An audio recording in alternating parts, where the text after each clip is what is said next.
हमारी स्टोरी का नाम है when the cold CEO falls. Seoul की सबसे बड़ी टेक कंपनी जिसका नाम होता है हान शियोजिन होल्डिंग्स, और उस कंपनी का नाम सुनते ही लोग सीधा एक नाम याद करते थे, Kang Jae Yun. Cold, perfect, untouchable, 29 years old, youngest CEO in corporate history. और फिर आती है हमारी फीमेल लीड युन एरा, जो कि फ्रेश ग्रेजुएट होती है, न्यू इंटर्न होती है, लेट, हमेशा लेट होती है। और उस दिन भी वो काफी ज्यादा भागते हुए लॉबी में एंटर होती है और अपने मन में कह रही होती है कि प्लीज गॉड, बस फर्स्ट डे है, मैं नहीं चाहती कि मेरी जॉब चली जाए। और तभी वो हमारे सीईओ से टकरा जाती है, जो कि सामने से आ रहा होता है, और सीईओ के हाथ में जो कॉफी होती है वो सीधा सीईओ के एक्सपेंसिव ब्लैक सूट पे गिर जाती है। लॉबी में पूरी तरह से साइलेंस हो जाता है। सीईओ के पीछे जितने भी लोग होते हैं वो आपस में बातें करने लगते हैं। हम एरा को देखते हैं जिसने धीरे से ऊपर की तरफ देखा होता है। वो देखती है तो शार्प जो लाइन, कोल्ड आईज और ब्लैक सूट, और उसके ब्लैक सूट पे नाम होता है कांग जे युन सीईओ।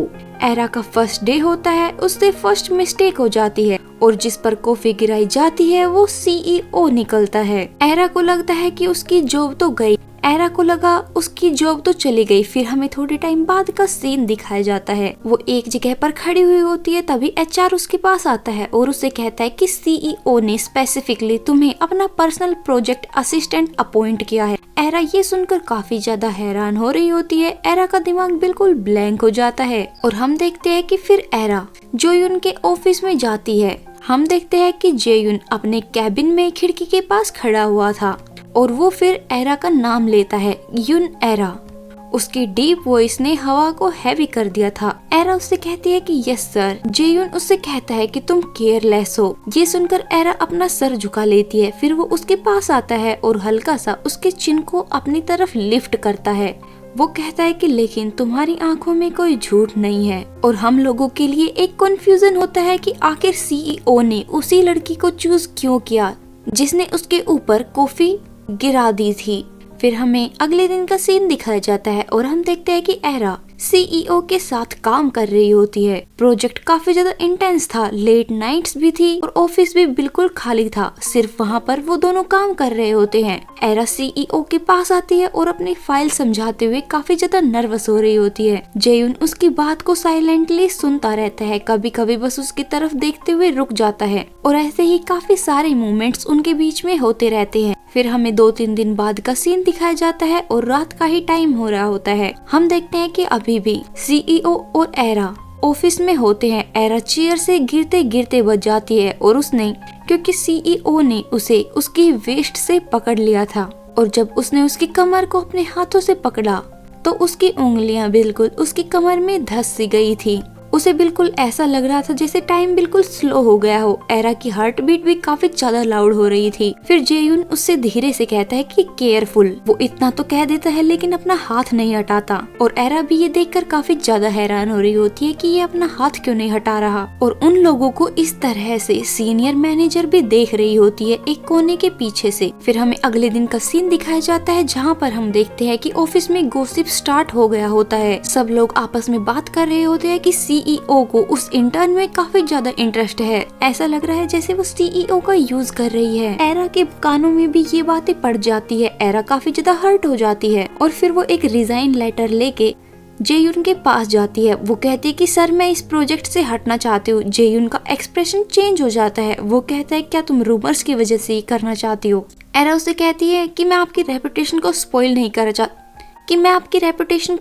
नहीं करना चाहती।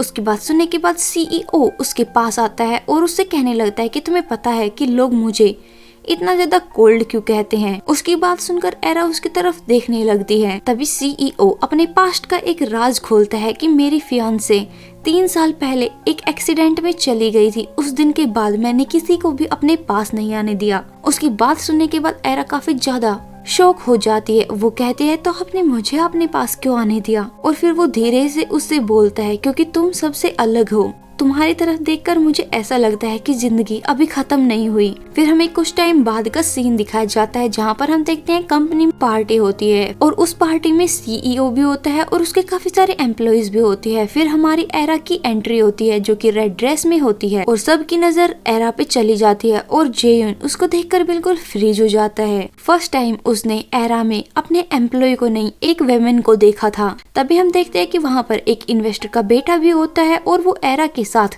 क्लोज होने की कोशिश करता है। वो एरा के साथ बातचीत करने की कोशिश करने लगता है। एरा उसकी बातें सुनने के बाद काफी ज्यादा अनकंफर्टेबल महसूस कर रही होती है कि सडनली हम देखते हैं कि वहाँ पर हमारा सीईओ आता है और एरा की कमर को काफी जेंटली होल्ड करता है और उससे काल्मली कहता है कि ये मेरे साथ है। एरा उसकी इस हरकत को देखकर उसके चेहरे की तरफ देखने लगती है। उसका फेस भी बिल्कुल रेड हो जाता है। इन्वेस्टर का बेटा साइड हो जाता है और उन दोनों की आईज लॉक हो जाती है। फिर हमें दिखाया जाता है कि पार्टी खत्म हो जाती है और सभी लोग अपने घर की तरफ जाने लगते हैं। सभी लोग अपने घर चले जाते हैं और ऑफिस में सिर्फ एरा और सीईओ होता है। वो रात काफी ज्यादा इंटेंस होती है। वो दोनों ऑफिस की बालकनी में होती है। एरा कहती है कि सर, क्या मैं आपसे पर्सनल सवाल पूछ सकती हूँ? सीईओ कहता है कि एरा उससे कहती है क्या आप मुझे सिर्फ प्रोजेक्ट के लिए रखते हैं या? लेकिन उसकी बात को काटते हुए सीईओ उसके पास आता है और वो उससे कहता है कि यून एरा।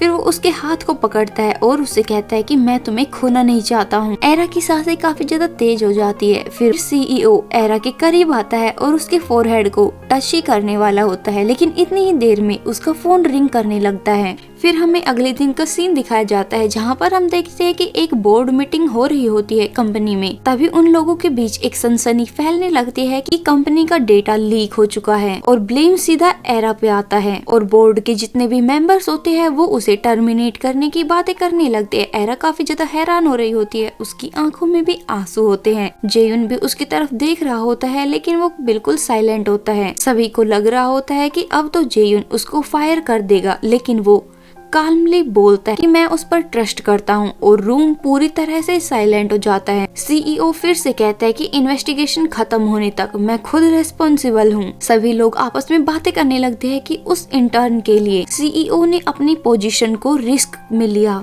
क्या ये दोनों क्लोज हैं? उन दोनों के बारे में और भी ज्यादा रूमर्स फैलने लगते हैं। और फिर हमें कुछ घंटे बाद का सीन दिखाया जाता है जहाँ पर हमें दिखाया जाता है कि रियल कल्प्रिट और कोई नहीं बल्कि सीनियर मैनेजर थी, क्योंकि वो काफी ज्यादा जेलस थी एरा से और हमारी एरा इनोसेंट प्रूव होती है, लेकिन एरा काफी ज्यादा हर्ट थी। एरा सीईओ के ऑफिस में आती है और उससे आकर कहने लगती है कि सर, अगर प्रूफ नहीं मिलता तो? सीईओ कहता है तब भी मैं तुम पर बिलीव करता। एरा कहती है क्यों? वहाँ पर खामोशी छा जाती है। फिर सीईओ एरा के पास आता है और फिर वो धीरे से उसका फेस अपनी तरफ टर्न करता है और वो कहता है कि बिकॉज आई लव यू।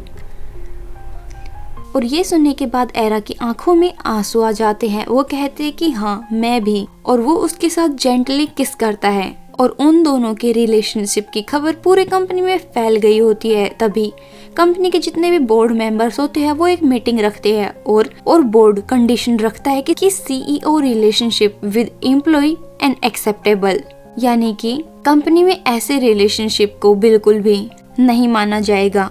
और फिर हम सीईओ को देखते हैं, वो कहता है और फिर हम सीईओ को देखते हैं जेयुन रिजाइन करने का डिसीजन लेता है। एरा काफी ज्यादा फ्यूरियस हो जाती है, काफी ज्यादा चिंता करने लगती है और वो कहने लगते हैं कि मैं अपनी वजह से आपका कैरियर सैक्रिफाइस नहीं होने दूंगी।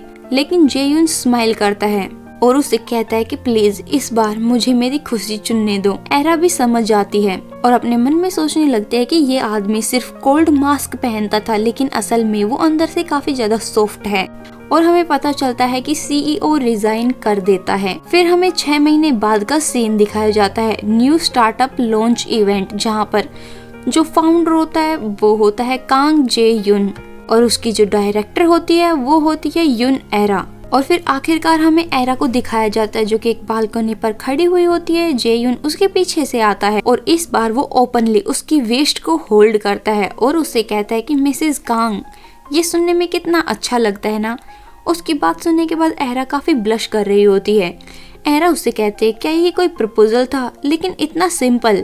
ये सुनने के बाद जेयुन स्माइल करता है और अपने पास से एक रिंग निकालता है और वो उससे कहता है कि मेरे पास कोई लंबी चौड़ी स्क्रिप्ट नहीं है, सिर्फ एक प्रॉमिस है जो मैं तुमसे करना चाहता हूँ कि अब से मैं तुम्हारे साथ बिल्कुल भी कोल्ड नहीं रहूंगा और मैं तुम्हें हमेशा अपने पास रखूंगा। उसके मुंह से ये सुनने के बाद एरा स्माइल करने लगती है और फिर वो दोनों किस करने लगते हैं और इसी के साथ ये स्टोरी यहीं पर एंड होती है। सो ये वो सीईओ रोमांस स्टोरी थी जो कि एआई ने मेरे लिए लिखी थी और अब तुम्हारा काम शुरू होता है। कमेंट करो नेक्स्ट ट्रोप क्या हो, contract marriage, enemies to lovers या फिर माफिया रोमांस। देखते हैं कि चैट जीपीटी आगे क्या लिखता है। और अगर ये वीडियो आप लोगों को थोड़ी सी भी पसंद आई है तो वीडियो को लाइक, सब्सक्राइब और शेयर करना बिल्कुल भी ना भूलें। और सुपर थैंक्स बटन का यूज करके आप लोग मुझे सपोर्ट भी कर सकते हैं। मिलते हैं एक न्यू वीडियो में, न्यू सीरीज में। तब तक के लिए गुड बाय गाइज।